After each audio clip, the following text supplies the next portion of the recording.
Okay, welcome back to another Ozzstar's Today's Fun Project. Today we're going to do an oil change on this 2018 Corvette Grand Sport. Now it's a little different than your average oil change, not much, but there are some specifications you should know about. First off is 500 miles is what GM recommends for the first oil change. So this car just turned 500 miles and I'm going to drop the oil, and the reason being it has the dry sump system. So if you have a 2014 to a 19 Corvette with the dry sump, you need to drop that oil at 500 miles. So the first 500 miles. Anyway, what a dry sump oil system is, if you don't know, it's basically a separate canister that holds the oil. So you have a wet sump would be your conventional oil pan where most of your oil is, sitting down there, and the dry sump has a pump at the front of the where the oil pan would be there in front of the engine that pumps the oil to this separate canister oil can, or tank I guess is more likely the term. Anyway, so what it does is it's a high performance lubrication system, and in case the car has high G-forces, like let's say you're doing a track day or real spirited driving, hard cornering or turning, the oil can slosh around in a regular wet sump and it can cavitate. You can get air in the oil lubrication system, and you don't want air. When there's air, there's no oil. So what the dry sump does is it makes sure that the engine gets constant oil lubrication even in high G-force applications. So that's in a nutshell what it is. I mean, it's a lot more engineering specific than that, but I'm just giving you guys the brief synopsis.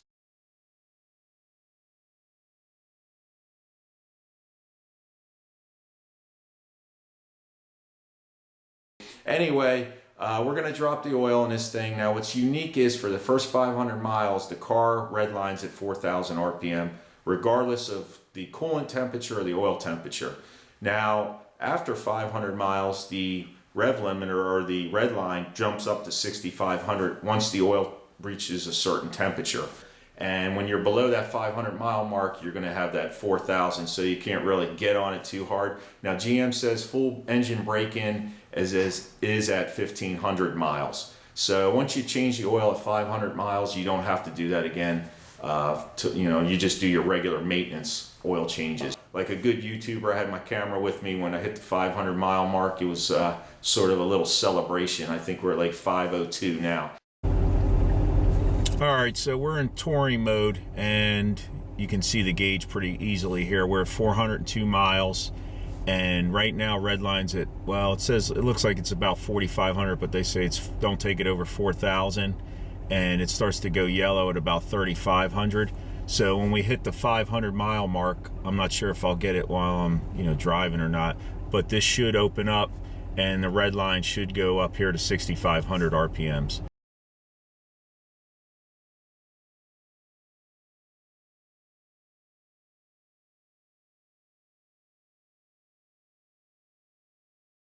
So what I'm going to do is warm the car up, get it nice and warm. We'll drop the oil.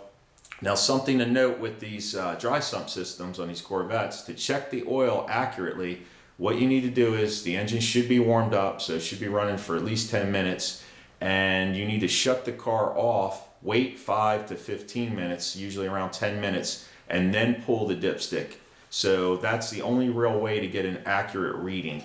Now if you start your Corvette up, or you're working on someone's vet and it's cold and you're hearing with the dry sump system and you're hearing something that sounds like air in the coolant, sometimes a heater core can get air in it. If you got, let's say, a head gasket that's leaking or whatever, you're getting air in there, you'll hear this gurgling. That's the only way I can put it. Well, it's normal in new Corvettes, newer Corvettes with a dry sump system. They hear that gurgling. That's actually the oil being pumped from the dry sump to the pan and back and forth circulating. So that's a normal thing to hear. A lot of people panic and get nervous about it. So if you're hearing that, you don't have to worry too much about it.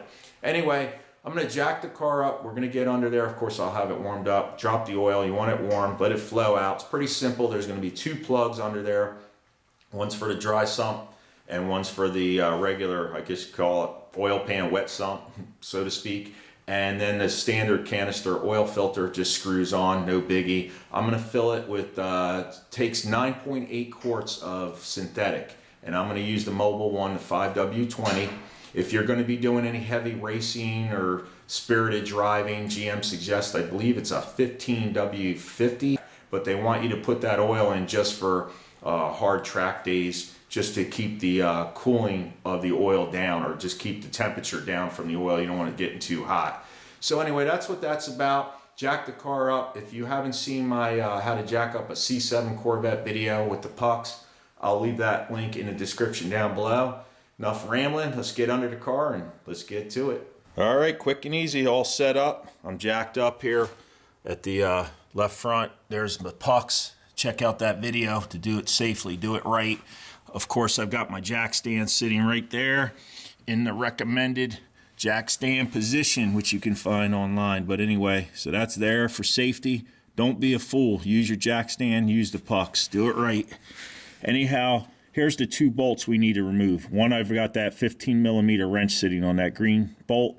So we've got that one. The reason I use a wrench there is because it's tight against this cooler, this oil cooler. So the clearance is tough. Loosen that up, 15mm, and then you've got your other bolt right here. So you can get a socket on that. 15mm, loosen that so you'll drain those both. There's your oil filter. Easy enough, spin it off. It's going to get messy, typical GM small block. As soon as you loosen it, it's going to start gushing. So be ready, have your rag ready. Oil on your new gasket for your canister here, your filter. I usually fill it when they're vertical like this, and then I'll put it in, fill it with oil, tighten it on, hand tight, then go about 3/4 of a turn. You're all set. Tighten these down. These get to 18 pound-feet, both of them, which is no, you don't need a lot of ugga-duggas there. So don't go too crazy. And then we'll go up top, pour the oil in, all set to go. Hopefully my head's not in the way. Now this does have a built-in like O-ring gasket seal here, so you don't have to worry about the little washer falling out on you. And here we go. The virgin oil is about to drop. Make sure you have some rags handy to clean up the big mess.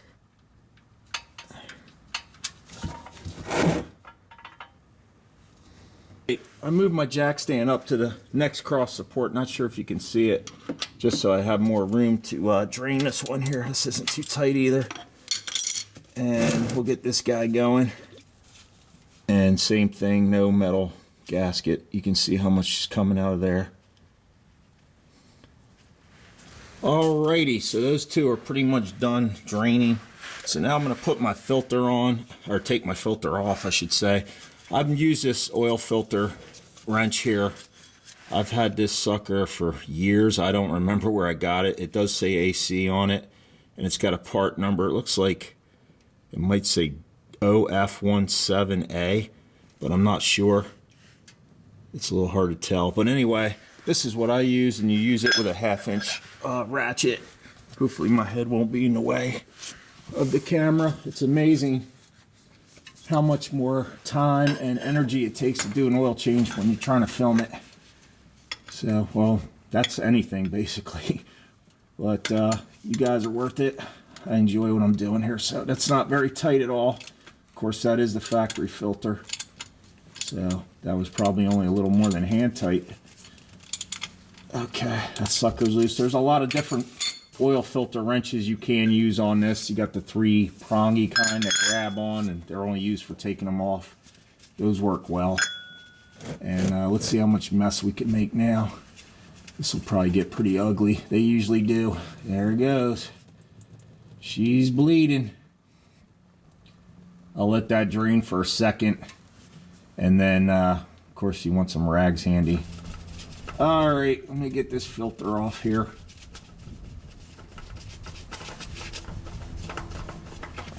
Oop, there it goes. A little bit of spillage, not too bad. I've seen worse. Anyway, let that drain for a second. I'll put the new oil filter on. It's a PF64. That's the AC Delco. Of course, this car's under warranty. We want to keep it OEM stuff.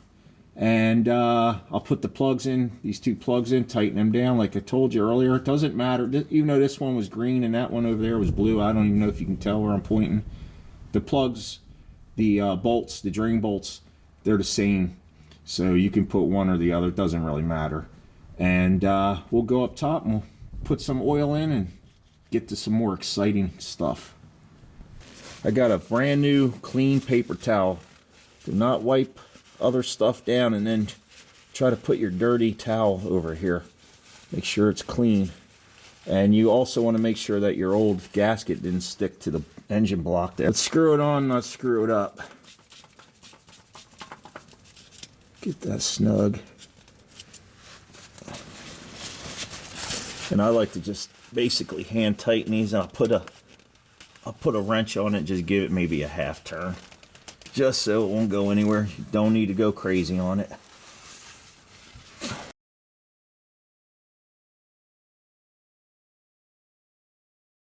And it's nice working on new cars, I'll tell you. No dirt in your eyes, no rust in your face, no grease. It's a beautiful thing.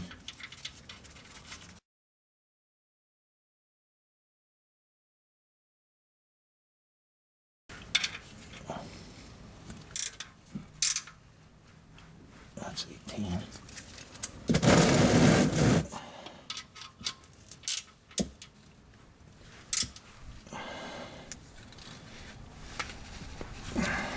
So we come over here on the passenger side, and this is for your coolant, your antifreeze. Here's your dipstick, oil dipstick, and here's our fill. So it says right on there 5W30, that's what we're going to use. And there's a little label here, let me show you that. So I'm going to pull this off, and this little label even gives you, I think this tells you the procedure, yeah, to check the oil level. You got the 1 through 5 there. So like I said, there's your timer, like 5 to 10 minutes. You got to let it sit there and before you pull it and check it. So that's easy enough. So all I'm going to do now is get a nice clean funnel, put it in here. I'm going to put about 9.5 quarts in because I put a little bit in the new filter, and then I'll check it. Should be, like they say, around 9.8. All right, so let's put the oil in. I've got a clean funnel here. I do want to mention that what I did do was off camera when the 2 drain plugs were out and the oil filter was off. I did take that jack stand out and lower the car so it was on level ground. And you'll probably get almost another 1/4 to a 1/2 quart of oil out that way. You know, if you got it on a lift, you're okay, as long as the car is level. But that's something to consider if you really want to get it all out. So I'm going to put the 9.5 quarts in here and we'll get to the next step. Okay, so I got the oil in there, and a little tip I like to do is I take a clean rag, or have a rag handy. So when you pull your filter, or I mean your funnel up, you don't drip all over the place. Just a little neatness counts sometimes. So I'll put this cap back on. Then I want to take you into the car, and we're going to reset the oil change interval setting there. So it does have an oil life setting on the what they call the Driver Information Center, otherwise known as the DIC. So we'll go in there and check the DIC out. So on the right side of the steering wheel, you have this cursor here with the select button in the middle. It's like an enter button.